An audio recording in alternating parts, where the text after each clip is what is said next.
Hello YouTube and welcome back. It's me, Fruit Guru. I hope you're all taking care of yourselves. I hope your grind's going well. And today we're actually going to do a video about the clown class. This has been the one that I think I've enjoyed the most out of what I've played so far. And full disclosure here, I did not come up with this build. I'm going to put the original link in the description, just to attribute credit where credit is due. However, I am kind of remaking this video just for English speakers because the original guide was, a lot of it was in Portuguese, I believe. If you know anything about RO, you'll know that there are a load of Brazilian players who play this game, and there's like a ton of resources out there, it looks like, if you can understand Portuguese. But for me, and just speaking English, it's a little bit difficult. So this guy's original build guide was actually pretty good. He did, I think, explain a lot of stuff, but got lost in translation to me. So this is more for the English speakers who are interested in this, and hopefully I'll do it justice. But here we go anyway. So I guess I'll start off with, like, why would you want to play clown? Well, you know, okay. So we know that, like, traditionally in video games and animes and stuff, the clown is always badass, right? The clown is always bonkers, and the clown always gets the job done. Well, not always, but does a lot of damage on the way. So if we look at these famous clowns, I mean, let's bring this up. You got Shaco from League of Legends. We all know how difficult he is to deal with at times if you play the game. Really, really cheap, invisibility, you know, stupid little boxes that fear you, all around just a nuisance. You've got Kefka from the Final Fantasy series. I mean, what do I even say about this guy? Probably one of the most evil villains that we have seen to date, and not like one of those, you know, out of the box kind of cliche. Like this guy went the whole way. You know, he literally poisoned the waters. He didn't give a fuck, you know. And finally, Hisoka. And I mean, if you've seen Hunter x Hunter, you'll know that Hisoka is just an absolute badass. I think this is like one of my favorite characters of all time. So I guess what I'm saying is the clown fantasy is real, right? Clowns are just absolutely amazing. They're not your typical variety circus clown that juggles and scares kids. These are actually like pretty big hitters, you know, big names. And I guess that's why I kind of wanted to make a clown, really. I just think they're really cool. So this game is no exception. That is the good news. The clown is a little bit different than these three I've mentioned, but pretty cool all around anyway. I guess the real reasons to do with the game why you'd want to make a clown is they're actually in pretty high demand for the share. I've been talking to a couple of people who play in the Southeast Asia servers, and they love bringing clowns into their party. And the problem is there's actually not that many of them in comparison to other classes. So my other character is an assassin, and why would anybody take my undergeared kind of meh assassin over, say, like somebody who's super well geared and can just do everything? Because they're 10 a penny, right? Whereas clowns are a little bit more rare, so you're going to be pretty sought after and you're going to get good shares.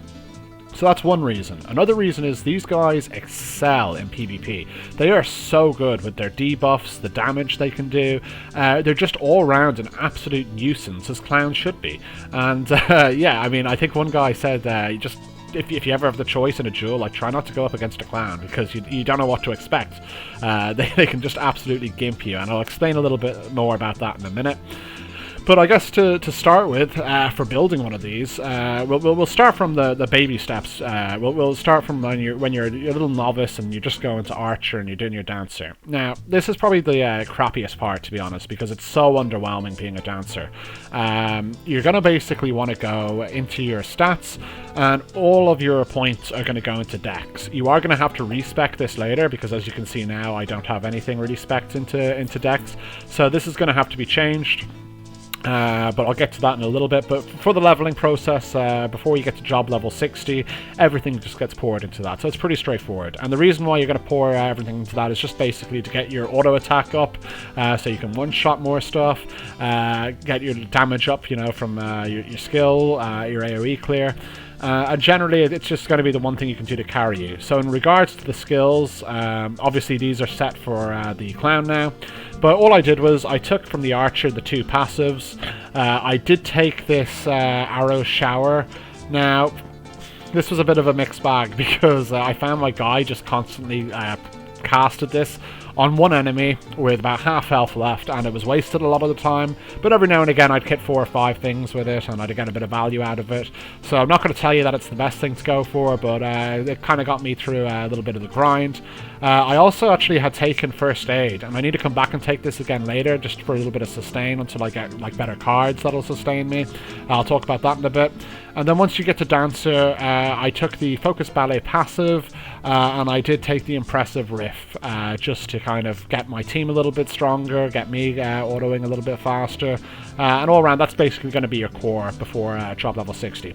So you'll probably notice if you played other classes, the one downside to this is you're not as fast at killing everything, not compared to my Assassin anyway, and it's actually not that big a deal, because if you've already rolled something in this, you know that you're going to have these bottleneck quests like craft the 5-star, craft the 4-star, and you're going to just be farming low-level maps for materials anyway, so it doesn't really matter that you're not going to be like turbo good right now.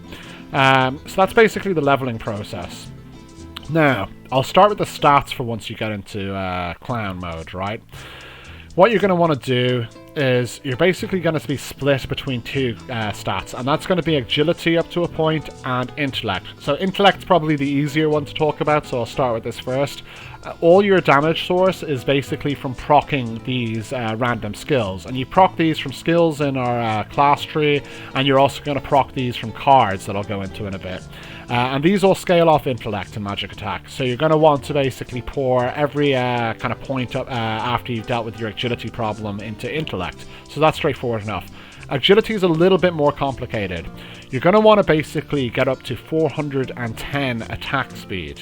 And that's not 410 points in agility, just to clarify. You need to go into the more section here, and you'll see there is an attack speed line, and right now I'm very, very below what I should be. That's just a gearing issue. But basically you're going to want to get this up to 410, and you're not going to want to get it past that because it's going to be a waste. The reason I believe it's going to be a waste, and apologies if I'm wrong here, something might have got lost in translation, as I said my Portuguese is trashed here, but looking at one of our main skills, which I'll go into now, is this one here, and this is the Formless Spell, and it has a chance to cast one of these 3 skills. Now I noticed when I was reading the skill description that there is a cooldown on this. So what I believe is the case is that if you're attacking too fast, you're going to proc these, and you're basically going to have a cooldown point where you're going to just be attacking them, you're just going to be doing basic attack damage, and we're not really spec'd for that at all, so it's kind of just hitting with a wet fish. So you're actually going to, in the long run, do less damage, because you might be a second behind an attack where one of these would have procced, so that's why 410 is the sweet spot. So talking more a little bit about the spells, this is basically our kit here, and Formless Spell is kind of the flashiest thing, I guess, on the kit, and it does, as I said, cast one of these 3 spells. These are really, really nice for your clear. Obviously, you want to get this up to 30 pretty quickly. Not much else to say about it. It is a passive, so it's just on hit, because this is, as I said, a cast on hit build.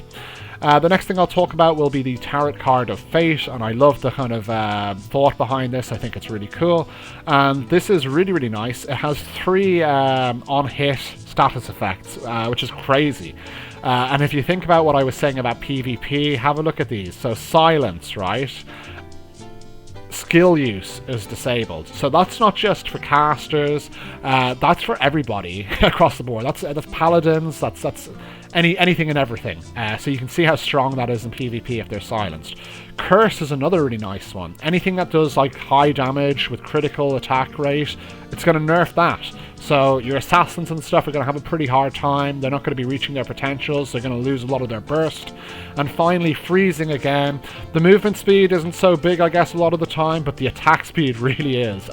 So again, assassins, rangers, anything that basically attacks fast, this is going to be really, really nice to use against you. I just noticed I've got a Korean box here. Whoops. So yeah, that's basically the tarot card. That's why you want that one. Just worth noticing or noting that when I talk about the weapons, our weapon of choice has freezing on it as well, so this stacks really nicely with that.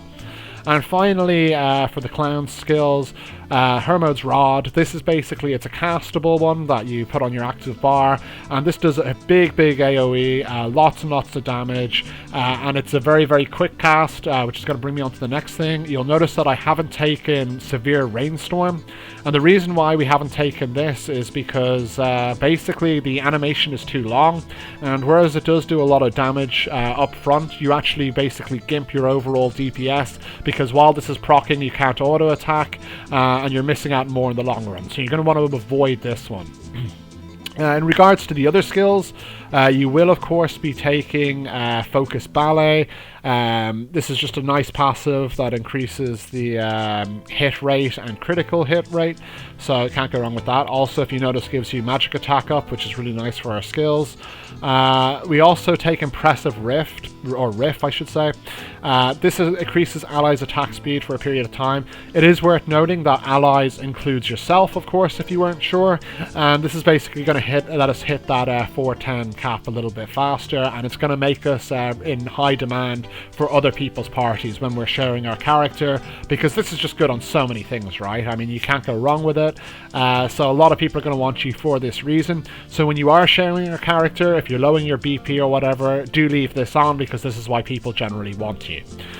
Besides that, if we go, you can ignore the other two. So obviously Acoustic Rhythm, this is to restore HP. Now this is lovely, of course, but we are a battle clan, so we can't really afford to spec into this. You might want to fiddle around with this a little bit on content if you're not, if you don't have a problem with resetting your skills every now and again. Arrow Vulcan, obviously we're not going to touch, because it's a physical damage spell and we're not scaled for that. Back in the Archer, we do of course take the two passives and ignore everything else. This just gives us a little bit of hit rate, and we get the attack speed from improved concentration.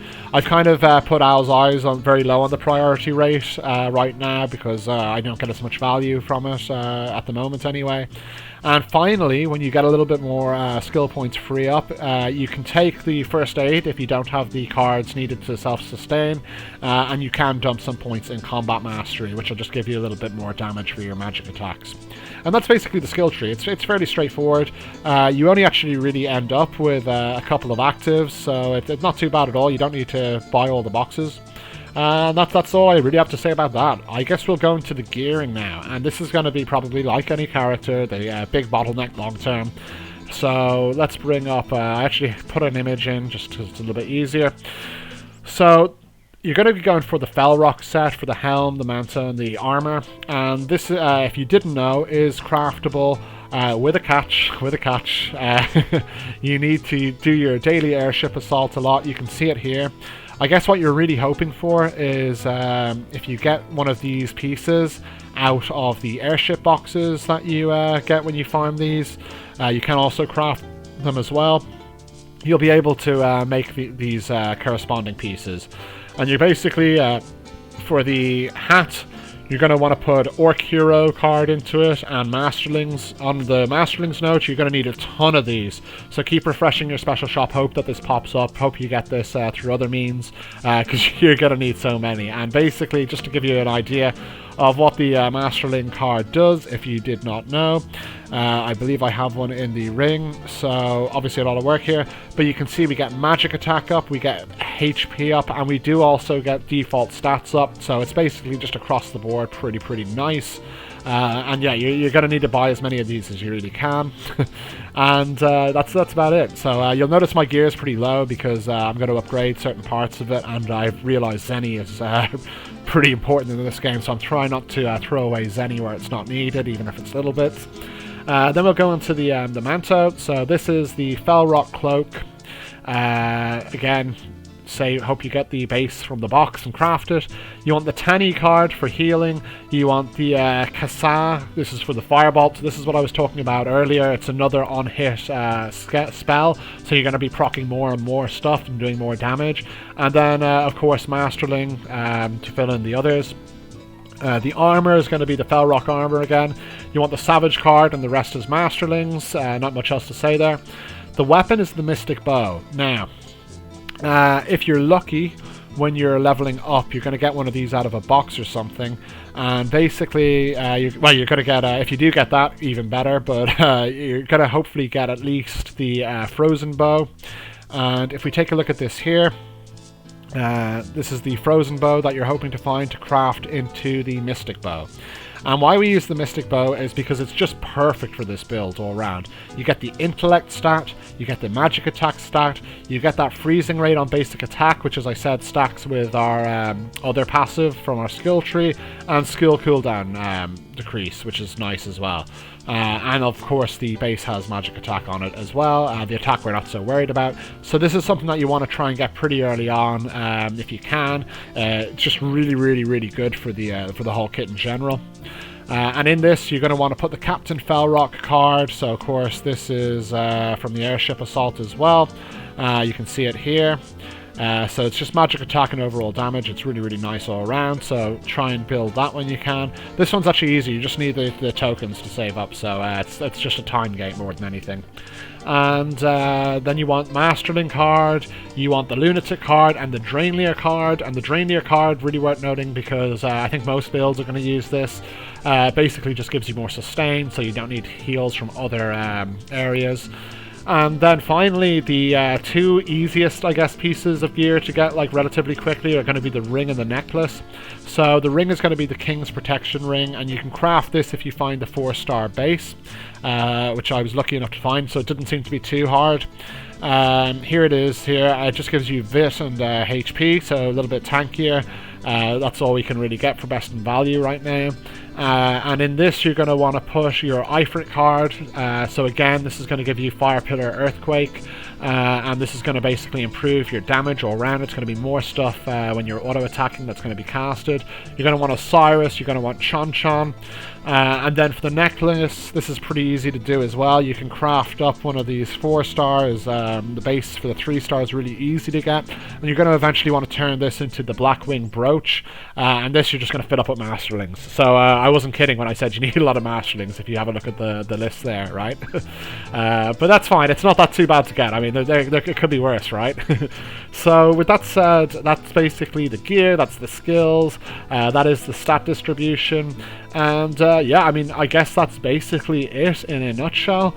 And I just find this so fun to use, and I kind of wish that I had my PvP up. I'll probably do a separate video of it when I build it up more, because right now, like, we're really badly geared on this. We're not like even halfway through getting its potential out, but I've just found it to be so fun. And as I said, people take these in their share parties. They're quite popular, and you know, if you ever get to the point where you're going to be like sharing your own character with it, this is an excellent thing to have down the line when you're able to bring in one of your alts into the party, and basically have it buffing your other character. So I cannot recommend this enough. It's just fun as hell to play. It's flashy.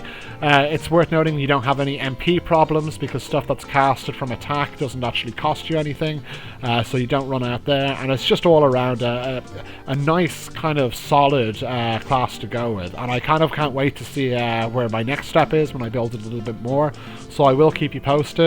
But yeah, I mean, I hope that was helpful. I guess the last thing actually I'll say is that when you're bringing in partners to play with for this, you specifically, if you can, want to bring in a sniper, a Synex, an Assassin Cross, and a Paladin. The Paladin, obviously, because these are great to have regardless of what you're playing, right? They're just so handy for killing the bosses and stuff. And Sniper and Sinks just get so many more bonuses from your buffs that you give, so that's kind of what you want to pair it up with those. So if you do have any questions or any corrections even, something I might have missed, please let me know.